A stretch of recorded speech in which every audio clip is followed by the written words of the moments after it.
es el libro que te va a dar esa guía, esa instrucción, esa radiografía de cómo es un corazón alejado de Dios. Y a través de los versículos que vamos a ver hoy, quiero darte 3 puntos que nos van a ayudar la importancia que hay en que tú y yo estemos ganando batallas espirituales. Vamos a ver el peligro que hay en la incredulidad y cómo podemos identificar si en nuestros corazones hay zonas o áreas de incredulidad que no hemos conquistado. Entonces, eso es lo que vamos a estar viendo el día de hoy. Pero antes de darle lectura al pasaje, déjame darte un poco de contexto de lo que ha estado pasando. La semana pasada vimos que después de la muerte de ¿quién? ¿Te acuerdas? ¿De Moisés? No. ¿De Josué? Después de la muerte de Josué, es como inicia el libro de Josué. El pueblo sigue avanzando en la conquista del territorio, apoyados del consejo y de la dirección de Dios. De hecho, la era post-Josué, si podemos llamarla así, inicia con una gran victoria al tomar la ciudad de Besek y capturar a su rey, que si lo recuerdas era un rey que le gustaba mocharle las manos o los pulgares a sus enemigos, tanto de las manos y de los pies. Entonces, la era post-Josué inicia con esta gran victoria. Ahora, de los versículos 8 al 10 del mismo capítulo 1, se describen un par de victorias nuevas y realmente no se dan muchos detalles de estas victorias, lo que nos permite interpretar que seguramente eran ciudades relativamente muy pequeñas, ciudades sin mucha importancia, vamos a decirlo de esa manera. Como te lo mencioné la semana pasada, gran parte del territorio ya estaba conquistado, lo único que quedaban eran pequeñas ciudades, pequeñas comunidades por conquistar, y seguramente estas 2 ciudades eran una de estas 2 ciudades pequeñas. Esto es del versículo 8 al 10, del versículo 11 al 15, ojo con esto. Por alguna razón, Samuel decide introducir el relato de una victoria que se había dado durante el periodo de Josué. Es decir, una victoria ya pasada, una victoria que ya había ocurrido mientras Josué estaba a cargo de liderar al pueblo de Israel, donde se ve involucrado Caleb, este hombre que sube junto con Josué a espiar la tierra, y es el Caleb que regresa con este informe y dice: sí hay gigantes, sí la cosa está difícil, pero si Dios está de nuestro lado, es posible. Entonces, Samuel decide introducir este relato de esta victoria pasada, donde, te repito, se ve involucrado Caleb, quien ofrece a su hija como trofeo o como recompensa, si podemos usar esa palabra, para aquel que se levante y decida ir a conquistar la tierra de Debir, ¿no? Es decir, Caleb dice: ok, quien quiera a mi hija, vaya y conquiste Debir. Y un hombre llamado Otoniel dice: va, yo le entro, yo me rifo por esa mujer. Y es que cuando uno está enamorado hace cada cosa, ¿verdad? No, hay algo más que eso, ¿no? Jóvenes, no tomen malos consejos. Entonces, esto es lo que ha estado pasando. Y nosotros lo leemos y lo leemos rápido y pensamos que el tiempo que ha pasado ha sido así. Como que hoy pelean y mañana ya están en otra pelea y mañana ya están en otra pelea, pero no, realmente ha pasado tiempo desde que suben y conquistan la tierra de Besek. Y teniendo esto como contexto, acompáñame por favor a darle lectura a Jueces capítulo 1, versículo 16, nada más. Y ahorita vamos a continuar a darle lectura con más, pero sigo con primera. Es que en mi devocional estoy en Primera de Reyes, entonces, pero es Jueces. Jueces capítulo 1, versículo 16.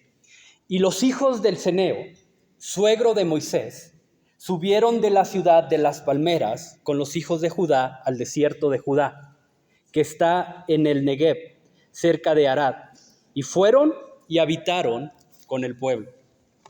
Y me voy a detener ahí. Mi Dios, gracias, porque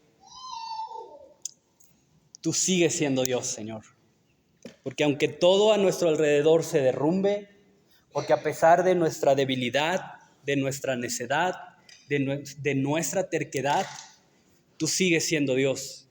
Sigues estando en tu trono, gobernando, dirigiendo el destino, Señor, del universo, de nuestras propias vidas, Señor. Y por eso te alabamos, por eso te exaltamos, Señor.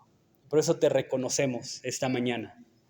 Y Espíritu Santo, te ruego que hagas lo que solamente tú puedes hacer, que es llegar a cada corazón, Señor, conforme a su necesidad.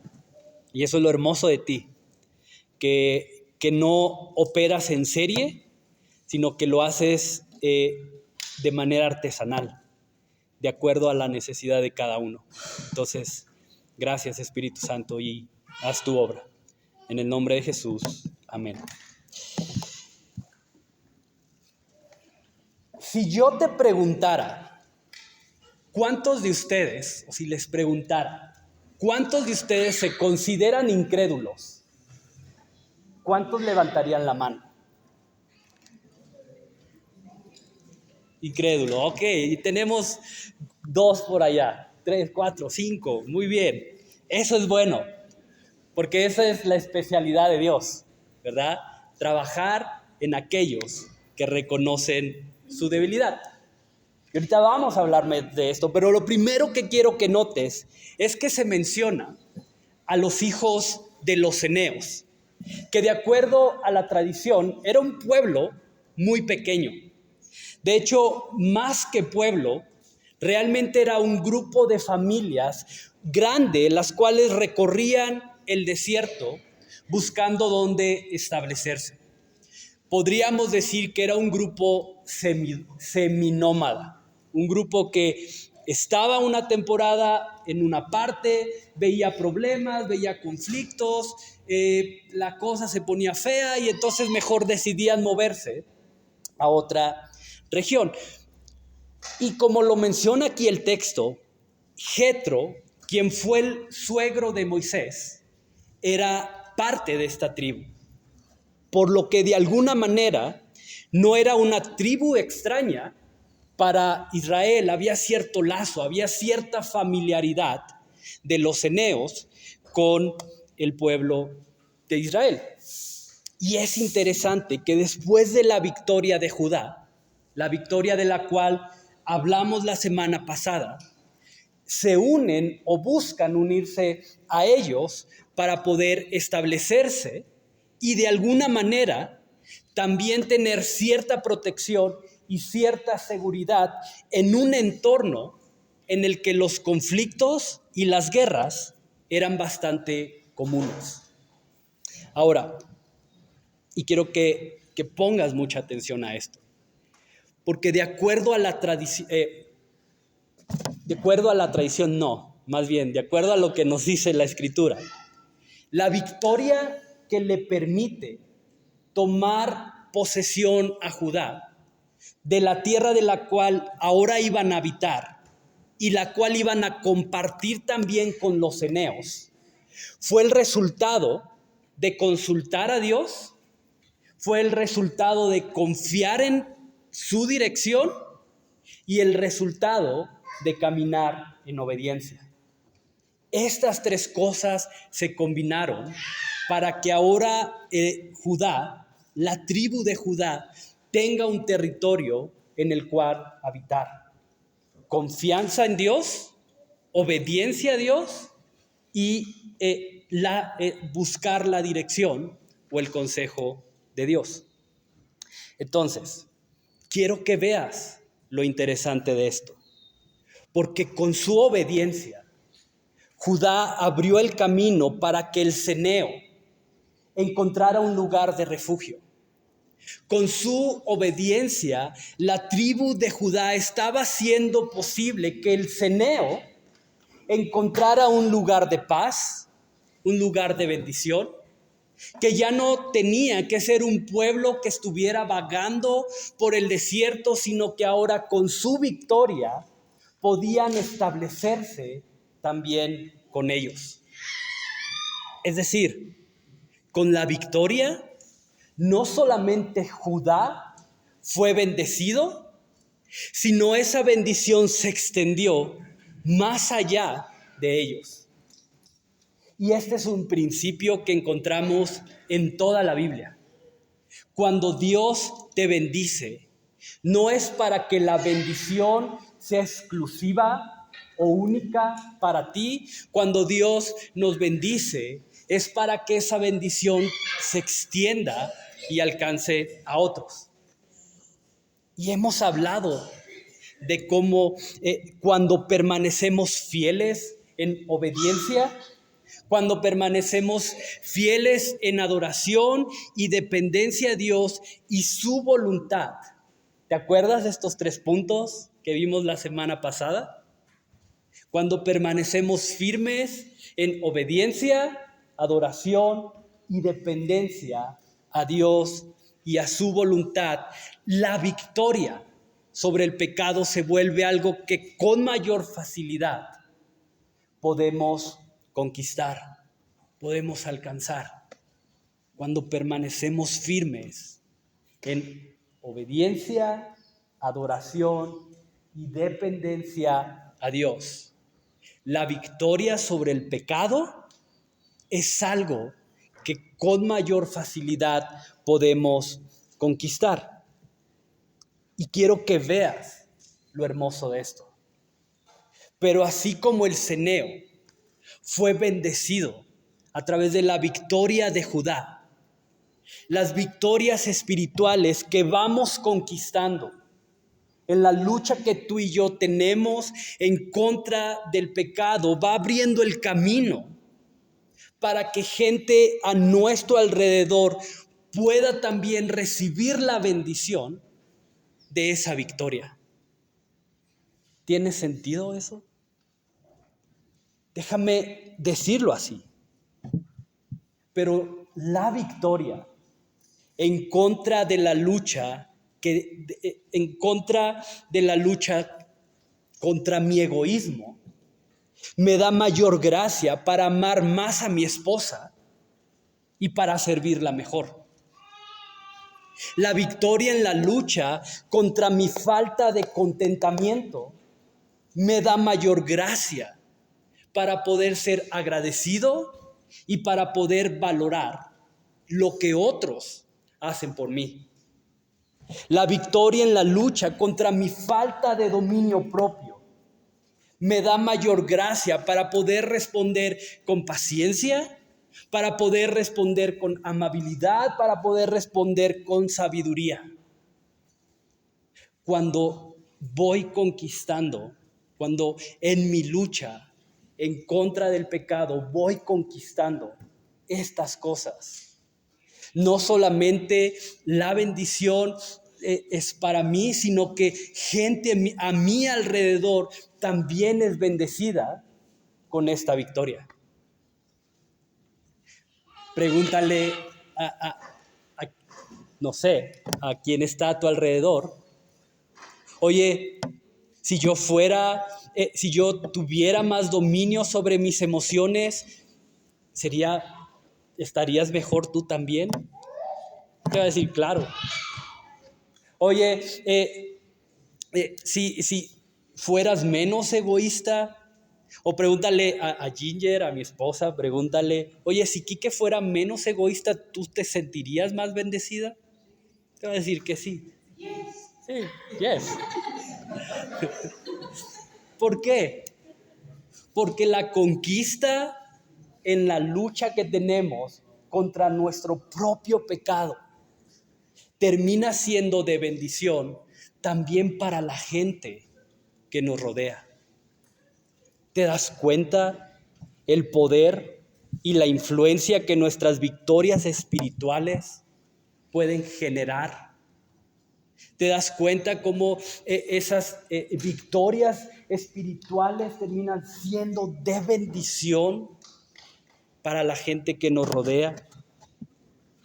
Entonces quiero que medites en eso. Y este es el primer punto, y yo sé que es, al no tener la diapositiva, es difícil captar un poquito la idea, pero las victorias espirituales sobre el pecado permiten que otros también experimenten la bendición de esa victoria. Déjame repetirlo para que se te grabe. Las victorias espirituales sobre el pecado permiten que otros también experimenten la bendición de esa victoria. ¿Sabes? Como papá, lo mejor que le puedo ofrecer a mi hija no es, no sé, dinero iba a decir no, pero no tengo, entonces, lo mejor que le puedo ofrecer a mi hija son esas conquistas en contra de mi propio pecado. Como esposo, lo mejor que le puedo ofrecer a Ginger son esas conquistas en contra de mi pecado. Como hijo, como compañero de ministerio, como vecino, lo mejor que puedo ofrecerte son esas victorias espirituales en contra de mi propio pecado. ¿Ves por qué es tan importante que estemos atentos y en la lucha en contra del pecado? Y vamos a profundizar más en esto. Mira, vamos a seguir dándole lectura ahí en Jueces, capítulo 1, versículo 17. Y fue Judá con su hermano Simeón, y derrotaron al cananeo que habita en Cefat, y la asolaron, o la destruyeron, la arrasaron, y pusieron por nombre a la ciudad Horma. Tomó también Judá a Gaza con su territorio, Ascalón con su territorio, y Ecrón con su territorio. Versículo 19. Y Jehová estaba con Judá, quien arrojó a los de las montañas, y me voy a detener ahí. Entonces, podemos ver cómo el pueblo sigue prosperando y sigue avanzando en la conquista del territorio. Ahora, la historia sería asombrosa, sería fascinante la historia si el relato terminara ahí. Sería la historia de un Dios fiel que guía y que prospera a su pueblo mientras su pueblo camina en obediencia, siendo de bendición, siendo lo que Dios quería que fuera y por lo cual lo había sacado de Egipto. Sería hermosa la historia.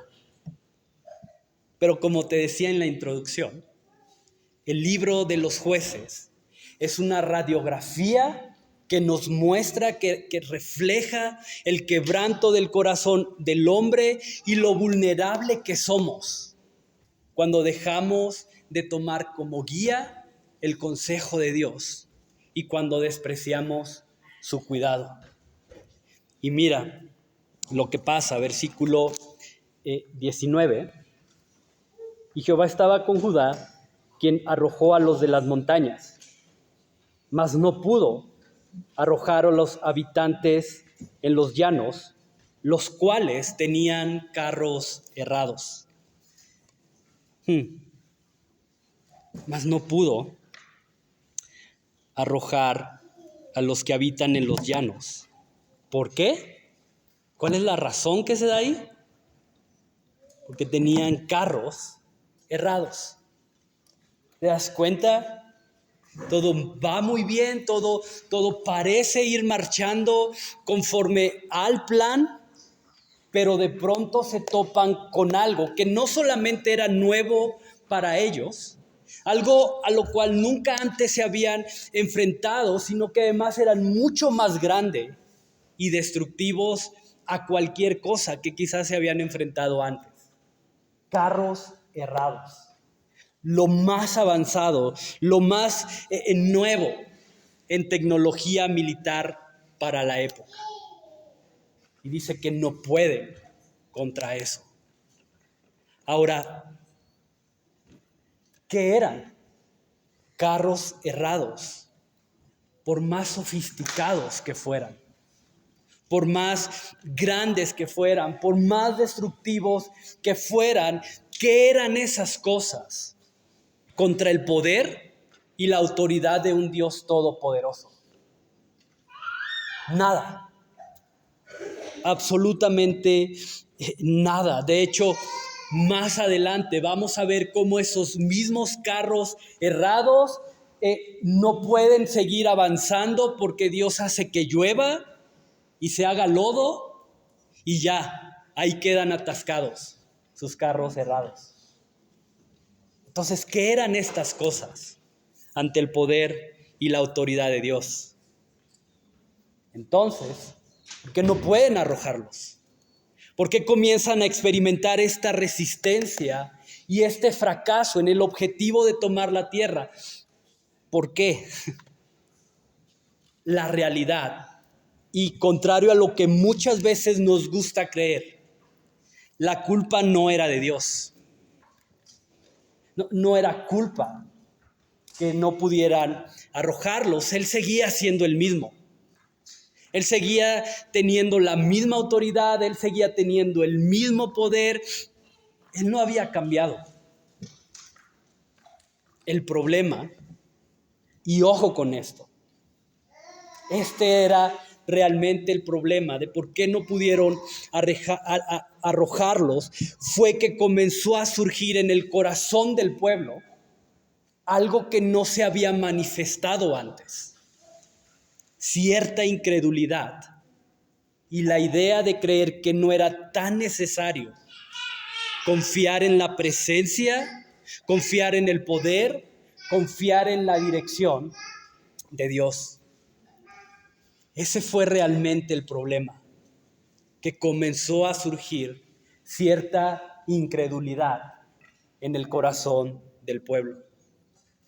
Y es aquí donde lo vamos a ver, comienza esta espiral descendente que los lleva a caer y a experimentar las consecuencias de esa incredulidad. Mira, vamos a leer un par de pasajes. Versículo 21. Mas al Jebuseo, que habita en Jerusalén, no lo arrojaron. A los hijos de Benjamín, y el Jebuseo habitó con los hijos de Benjamín en Jerusalén hasta hoy. Versículo 27.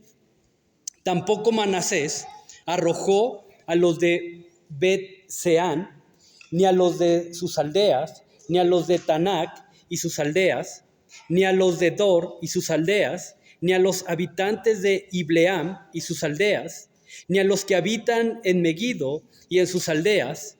Y el cananeo persistía en habitar en aquellas tierras. Pero cuando Israel se sintió fuerte, y marca eso. Si puedes marcarlo en tu Biblia, si estás tomando notas, escribe ahí esa parte. Pero cuando Israel se sintió fuerte, hizo al cananeo tributario, es decir, le hizo pagar impuestos, mas no lo arrojó. Tampoco Efraín arrojó al cananeo que habitaba en Geser, sino que habitó el cananeo en medio de ellos en Geser. Versículo 30. Tampoco Zabulón arrojó a los que habitaban en Cuitrón, ni a los que habitaban en Naalal, sino que el cananeo habitó en medio de él y le fue tributario. Tampoco Aser arrojó a los que habitaban en Aco, ni a los que habitaban en Sidón, en Jalad, en Exib, en Helba, en Afec y en Rehob. Y moró a ser entre los cananeos que habitaban en la tierra, pues no los arrojó. Tampoco Neftalí arrojó a los que habitaban en Bet-Semes, ni a los que habitaban en Bet-Anán, sino que moró entre los cananeos que habitaban en la tierra. Mas les fueron tributarios los moradores de Bet-Semes y los moradores de Bet-Anat. ¿Te das cuenta? No los arrojó, no los arrojó. Los hicieron tributarios, hicieron que empezaran a pagar impuestos. Ok, no los vamos a correr, no los vamos a desechar, no los vamos a hacer que dejen la tierra, pero aquí hay una oportunidad. Alguien diría mente de tiburón, ¿verdad? Aquí hay dinero. Vamos a hacer los que nos paguen impuestos para que puedan habitar la tierra. Y lo que todo iba bien, cuando decidieron ignorar el consejo de Dios, poco a poco comenzó a derrumbarse. Lo que era victoria tras victoria, ahora eran fracasos y ahora eran derrotas. Pastor, ¿cómo que derrotas? ¿Cómo que fracasos? Mira, si hasta los hicieron pagar impuestos, eso les generó ganancias. Eso hizo que el pueblo de Israel creciera económicamente. ¿Cómo que fracaso? Ok, quizás no derrotas en el terreno militar, pero sí derrotas mucho más profundas y mucho más peligrosas, porque eran derrotas espirituales, que posteriormente se convertirían en un peligro no solamente para ellos, sino para las generaciones después de ellos. Y lo vamos a ver más adelante, cómo esa decisión no solamente terminó afectándoles a ellos, sino que marcó un destino, marcó una forma de actuar en todo el pueblo. Capítulo 2, versículo 1. El ángel de Jehová subió de Gilgal a Boquim y dijo: yo los saqué de Egipto y los introduje en la tierra de la cual había jurado a vuestros padres diciendo: no invalidaré jamás mi pacto con ustedes, con tal de que ustedes no hagan pacto con los moradores de esta tierra. ¿Te das cuenta? Lo que Dios les dijo que no hicieran fue exactamente lo que hicieron. No los sacamos, pero páguenos impuestos, pactos con los moradores de esa tierra, cuyos altares habéis de derribar, mas vosotros no habéis hecho caso a mi voz. ¿Por qué habéis hecho esto? Por tanto, yo también digo, no los echaré de delante de ustedes, sino que serán azotes para vuestros costados, y sus dioses les serán tropezadero. ¿Qué fue lo que llevó al pueblo a este punto? ¿Por qué si iban caminando bien? ¿Por qué si iban caminando en obediencia, adoración y dependencia? De pronto nos encontramos con este escenario. ¿Recuerdas qué frase te dije que marcaras? Cuando se sintieron, ¿qué? Fuertes. Cuando se sintieron suficientes. Cuando sintieron que no era tan necesario seguir el consejo y la dirección de Dios, ni estar atentos a su presencia. Ahí está el punto de quiebre. Cuando se sintieron fuertes, cuando sintieron que podían vivir sin el consejo y la dirección de Dios. Y sabes, esto no era nuevo, ni es nuevo en nuestros días. Si vamos al principio, al Génesis, capítulo 3, encontramos exactamente la misma trampa. Hey, si comes de este fruto, vas a ser igual a Dios. Por lo tanto, vas a ser o podrás ser autosuficiente. Por lo tanto, vas a poder caminar bajo tu propio consejo, bajo tu propia dirección. Entonces, come. Y así como la trampa es la misma, el resultado es exactamente el mismo. Porque, ¿sabes? Un corazón que ignora el consejo de Dios, un corazón que ignora su voluntad y no se arrepiente. Ojo con eso. Y no se arrepiente. Terminará encontrándose con destrucción, con llanto y con miseria. Porque el pecado siempre es autodestructivo. Siempre. 10 de 10. Cuando el pecado no encuentra arrepentimiento, terminará llevándonos a la miseria, al llanto y a la destrucción. Y no hay nadie que pueda decir, no, yo me libro de eso. Mira, yo soy tan inteligente, yo soy tan... ¿cómo va este dicho? No sé, se me olvidó. Pero yo sé moverme tan bien que, no, el pecado a mí, no. Créeme, el pecado siempre es autodestructivo. Mira, no pierdas jueces, pero acompáñame a Proverbios, capítulo 5, versículo 22. Prenderán al impío sus propias iniquidades y retenido será con las cuerdas de su pecado. Es nuestro propio pecado, el nuestro, lo que termina destruyéndonos y arrastrándonos a la miseria, al llanto y a la destrucción cuando no hay arrepentimiento.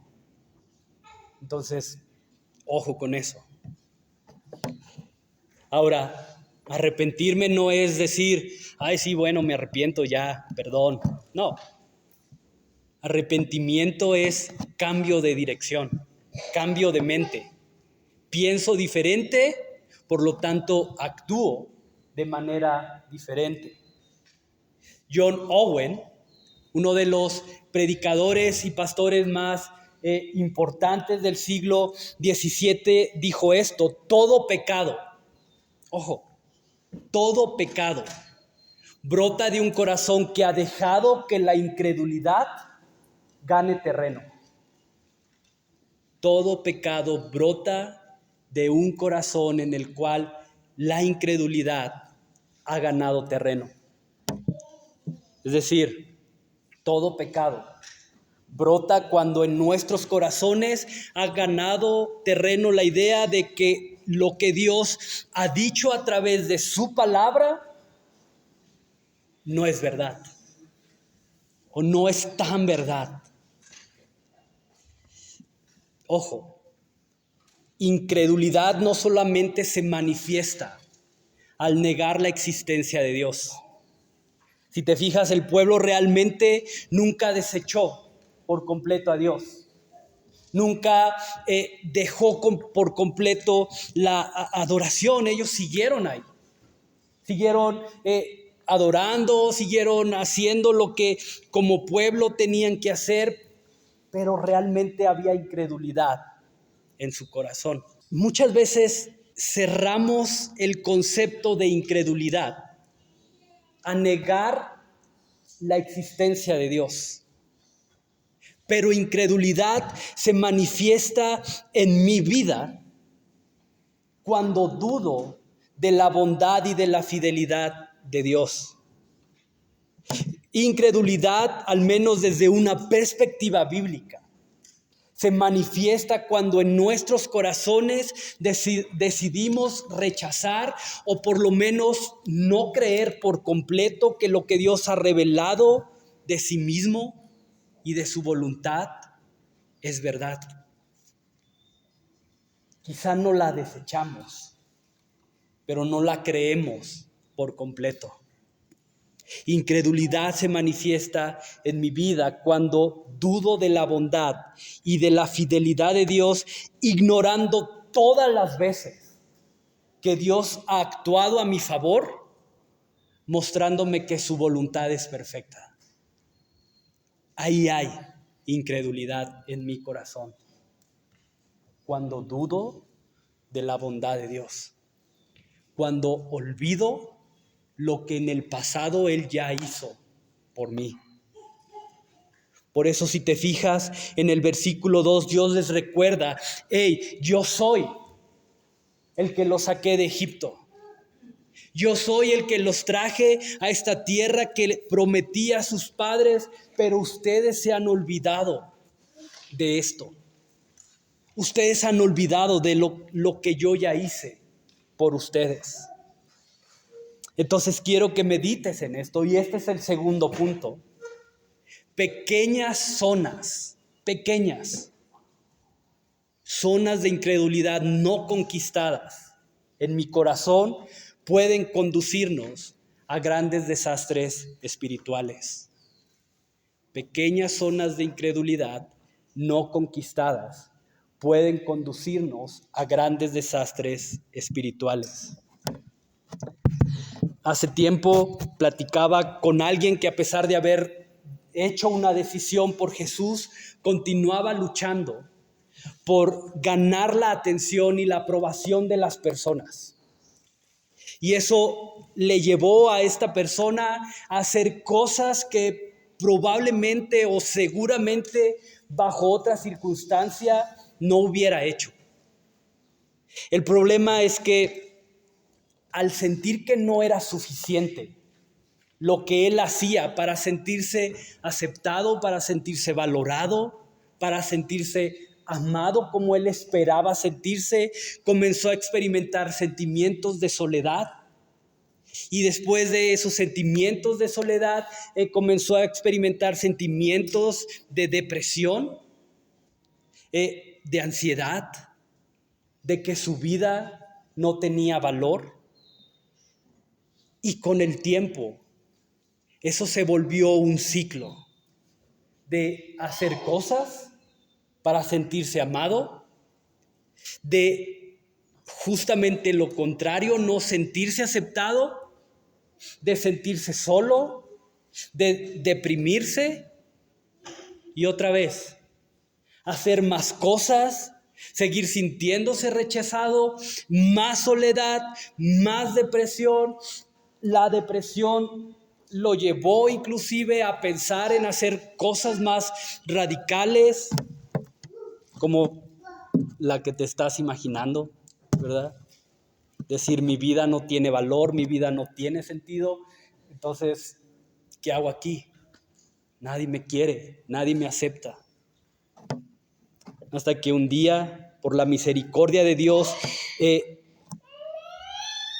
se dio cuenta que era necesario buscar un poco de ayuda más profesional, y platicando con esta persona, de alguna manera él pudo entender que esa necesidad de sentirse aceptado y valorado tenía como origen el hecho de que había una pequeña raíz de incredulidad en su corazón que no había sido conquistada, y era la verdad de que en Cristo ya es amado, aceptado y valorado. Ojo, él sabía que Dios lo amaba. Lo había escuchado muchas veces. Si tú le preguntabas: oye, ¿Dios te ama?, él no te iba a decir: pues creo que no, porque no sé, no, estoy dudando. No, si tú le preguntabas: ¿Dios te ama?, su respuesta en automático era: sí, Dios me ama y murió por mí y envió a su Hijo para que Él muriera por mí y tener vida eterna. Pero estaba aquí. Él sabía eso. Pero en el fondo de su corazón existía esa pequeña zona de incredulidad no conquistada que lo estaba llevando a buscar fuera de Dios lo que Él era y lo que Él ya tenía. Ese amor, esa aceptación y ese valor. Y sabes, tú y yo podemos saber un montón de cosas acerca de Dios, pero eso no significa que realmente vivamos de acuerdo a esas verdades que creemos saber.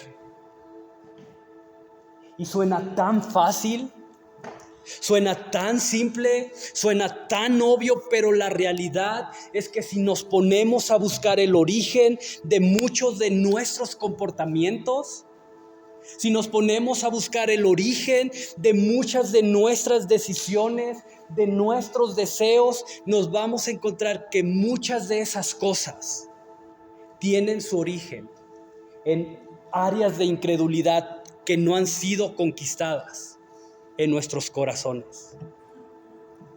Que mi afán es el resultado de la incredulidad que hay en mi corazón, que me ha llevado a creer que Dios no es tan soberano y que realmente no tiene tanto el control de mi futuro. Y por eso me afano y por eso me lleno de ansiedad. Sé que soy soberano, sé que Dios es soberano, sí, lo sé, pero eso no gobierna, no ha conquistado mi vida. Y por eso sigo afanándome y llenándome de ansiedad. Que mi resentimiento es el resultado de la incredulidad que hay en mi corazón, que me ha llevado a creer que el perdón con el que Dios me perdonó no es suficiente, ni tiene la fuerza para hacer que yo perdone a quien me lastimó o me ofendió. Porque lo que verdaderamente creemos de Dios, y ojo con esto, yo sé que va a ser difícil llevarte toda la información que te he dado hoy, pero si algo te vas a llevar hoy, que sea esto: lo que verdaderamente creemos de Dios y de lo que Él ha revelado a través de su palabra es lo que va a determinar cómo vivimos. Lo que creemos verdaderamente de Dios en nuestro corazón, de lo que Él ha revelado a través de su palabra, se va a manifestar sí o sí en la forma en la cual tú y yo vivimos. ¿Puedes ver lo profundo de esto? ¿Puedes identificar algún área de incredulidad que no ha sido conquistado en tu corazón? Porque todo pecado brota de un corazón que ha dejado que la incredulidad, por más mínima que sea, gane terreno. Pero sabes, Jesús lo cambia todo. Y así como Dios levantó jueces, que los vamos a comenzar a ver ya la siguiente semana, pero así como Dios levantó jueces para hacer que el pueblo regresara en arrepentimiento y volviera a caminar en fe, Él hoy nos da de su espíritu para ser fortalecidos y afirmar nuestra fe en Él. Mira, Jesús no se espanta ni se sorprende de esas áreas de incredulidad que hay en nosotros. Y cuando yo preparaba esto, decía: Dios, perdón, porque hay áreas de incredulidad en mi corazón que no han sido conquistadas, que sigo viviendo de formas que reflejan que hay esas áreas de incredulidad en mí. Y Dios o su espíritu me mostraban justamente eso, que Él no se espanta con eso, que Él no se sorprende de esas áreas de incredulidad, porque Él conoce nuestras insuficiencias, Él conoce nuestra debilidad. Hay una historia en el Nuevo Testamento, Marcos capítulo 9, en la cual el padre de un muchacho endemoniado le dice a Jesús: Señor, ayuda a mi incredulidad. Señor, ayúdame a creer. Y Jesús no le dice: pues mira, como no crees completamente, pues no puedo hacer nada. Mira, vete a tu casa, ora, alimenta tu fe, y cuando hayan desaparecido esas áreas de incredulidad, vienes y me buscas. No. Jesús le dijo: va, al que cree, todo le es posible, le dijo Jesús. Y este es el tercer punto, y con esto quiero dejarte. Pero si reconocemos la incredulidad en nuestros corazones y la llevamos a Dios en oración, Él nos da la gracia para conquistarla y vivir en victoria. Entonces, si reconocemos la incredulidad en nuestros corazones y la llevamos a Dios en oración, Él nos da la gracia para conquistarla y vivir en victoria. Entonces, ¿por qué no cerramos? Justamente trayendo, si tú pudiste identificar un área de incredulidad en tu vida, en tu corazón, tráela delante de Dios.